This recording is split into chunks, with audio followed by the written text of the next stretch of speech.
चुमा ललही किया रे कैसे के कई दूरे से माल तोहर गुस्सा रे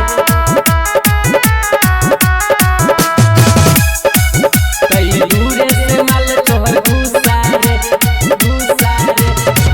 ओकरा ला हम की न के लिए सब कुछ की न कर लिए सब कुछ की न कर लिए ओकरा ला हम की न के लिए सब कुछ की न कर लिए तब करे किया गुस्सा रे आप कुछ बता ना यार। चुमा ललही किया रे कैसे के कई दूरे से माल तोहर गुस्सा रे चुमा ललही किया रे कैसे के कई दूरे से माल तोहर गुस्सा रे चुमा ललही किया रे कैसे के कई दूरे से माल तोहर गुस्सा रे सुमित सतीश रईमा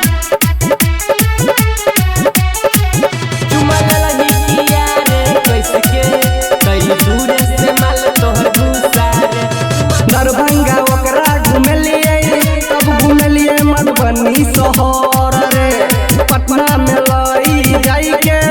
हम किनलिए नालका हार रे। अच्छा और कत घुमेली रे दरभंगा ओकरा घुमलिए तब घुमलिए मधुबनी शहर रे पटना में लई जाई के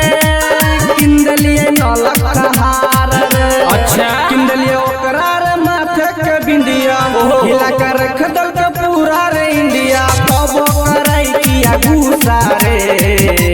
करतो ने रहो चुमा ललही किया रे कैसे के कई दूरे से माल तोहर गुस्सा रे चुमा ललही किया रे कैसे के कई दूरे से माल तोहर गुस्सा रे चुमा ललही किया रे कैसे के कई दूरे से माल तोहर गुस्सा रे सुमित सतीश रईमा चुमा ललही किया रे कैसे के कई दूरे से माल तोहर गुस्सा रे हजार सपना दिखाई के ई रखे न हमरा ई खुश रे केहे न प्यार ई करे हर दम ई दै दुख रे हजार सपना दिखाई के ई रखे न हमरा ई खुश रे केहे न प्यार ई करे हर दम ई दै दुख रे। अमर अमिता कदल रे दुख सचिन कदल के सुना रे सुख राम कदल के धोखा रे।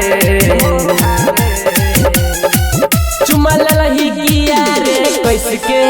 कई दूरे से माल तोहर गुस्सा रे चुमा ललही किया रे कैसे के कई दूरे से माल तोहर गुस्सा रे चुमा ललही किया रे कैसे के कई दूरे से माल तोहर गुस्सा रे दबते तो लेवे करवे ना। हाँ सार मरे तोरा छोरी के पीछा।